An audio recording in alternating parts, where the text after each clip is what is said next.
Почитувани граѓани, почитувани медиуми, предложениот ребаланс на буџетот наместо да понуди подобрување на состојбите во економијата е всушност доказ за целосниот неуспех на економската политика на владата предводена од ВМРО-ДПМНЕ.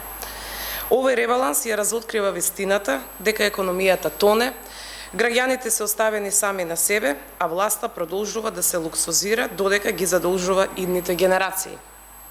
Со овој ребаланс нема пари за соодветно и заслужено покачување на платите на работниците, за поголеми плати во образованието, здравството, нема пари за повредените и семејствата на настраданите во Кочани.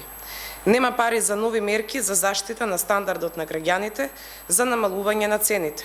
Граѓаните едноставно се оставени сами на себе. Вака сиромаштијата ќе расте, граѓаните ќе имаат се помалку пари, а животот ќе биде потежок. Власта крати пари од граѓаните за да има повеќе пари за луксузирање на функционерите. Со овој ребаланс власта ги намалува субвенциите и социјалните трансфери за 30 милиони евра. Тоа е директен удар врз земјоделците, врз работниците, семејствата со ниски приходи, социјално загрозените. Истовремено се зголемуваат трошоците за стоки и услуги за владата, значи за повеќе папаја, манго, приватни авиони и скапи авантури на функционерите. Ова е срамно понижување. Владата избра да го штити својот луксус, а не стандардот на народот. Јавните предпријатија се нова жртва на алчноста на власта. Со ребалансот владата сака да земе 70 милиони евра од неданочни приходи. Тоа значи ќе им ги земат профитите на јавните предпријатија кои што успешно работат. Наместо развој, инвестиции и подобри услуги, јавните предпријатија власта ги гуши, ги кочи, со што директно удира и по вработените и по економијата. За фондот за ПИОМ власта одвојува дополнителни 35 милиони евра. Ова значи дека придонесите не се наплаќаат доволно, дека дупката во фондот за пензиско се зголемува. Ако вака се продолжи, идните пензии се доведуваат во прашање. Се зборува за раздвижување, но реалноста е сурова. До мај се реализирани само 22% од планираните капитални расходи, а тоа е за 14% помалку од истото време минатата година која ја нарекуваа катастрофа. Со овој тренд не може да се исполни ни половина од тоа што се проектира. Празни ветувања без реална имплементација. Ова значи или ќе имаме нов ребаланс или нов дефицит кој повторно ќе го плаќаат граѓаните. Нереални бројки има и кај капиталните инвестиции и кај растот. Владата проектира мал раст од 3,7%, додека се фали со раст од 3%, но за економија во оваа состојба тоа е ползење, не е развој. За споредба во 2021 година растот беше 4,5% во година после тешка криза. Со ова темпо Македонија никогаш нема да го стигне ни просекот на Европската Унија, а камоли нешто повеќе. Исто важи и за капиталните инвестиции, кои што до мај се реализирани за само 22%.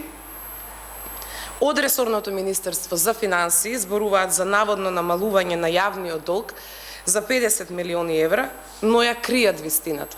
Во 2024 година јавниот долг порасна за 1 милијарда и 100 милиони евра.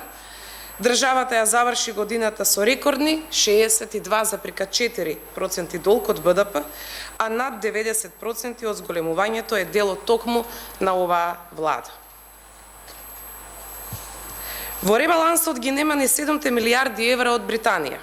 Тоа значи дека нема договор за изворите на парите, не се знае каматата, не се знае ништо. Како тогаш се лицитира со проекти, ако нема извори на финансирање и камати? Колкава камата ќе обезбеди владата, дали ќе успее да најде пари со камата од 3% или 5% е голема разлика. Тоа останува сепак да го видиме. Да заклучиме, овој ребаланс е фискално нереален, социјално штетен и без соодветна развојна компонента. Затоа СДСМ поднесува 160 амандмани со кои што бараме поддршка да се исправат неправдите кои ги планира власта. Денес објавуваме дел од нив. 934 милиони денари за финансиска поддршка за семејствата на загинатите и повредените во Кочани. 60 милиони денари за реновирање на болницата во Кочани и 20 милиони за нова опрема во болницата во Кочани. апарати за магнетни резонанци, 20 дефибрилатори, 10 вентилатори, 50 кислородни боци, инсулински боци за здравството и брзата помош. Зголемување на студентски стипендии и поддршка за студенти од ранливи семејства, бесплатен превоз за ученици во руралните средини, 10% зголемување на платите на наставниците во основното и средното образование, пари за колекторски систем во Дојран, дом за стари лица во Штип, откупен центар за земјоделски производи во Охрид, жичарница на Пелистер, поликлиника во Кисела Вода, градинка во Крњево. Повеќе пари за реконструкција на училишта, градинки, патишта, канализации, водоводи низ различни општини во државата и амандман за Сојузот на борци од Народно-ослободителната борба. Ова се реални и одговорни предлози за кои има простор во буџетот, но треба да се намали луксузирањето и расипништвото на власт. Овие амандмани ги поднесовме затоа што не смееме да дозволиме со државни пари да се зголемува луксузот на функционерите, додека настраданите и обесправените се заборавени. Ги повикуваме сите пратеници во собранието, без разлика на нивната политичка припадност, да учествуваат во расправата, да ги разгледаат амандманите на СДСМ и коалицијата и да ги поддржат.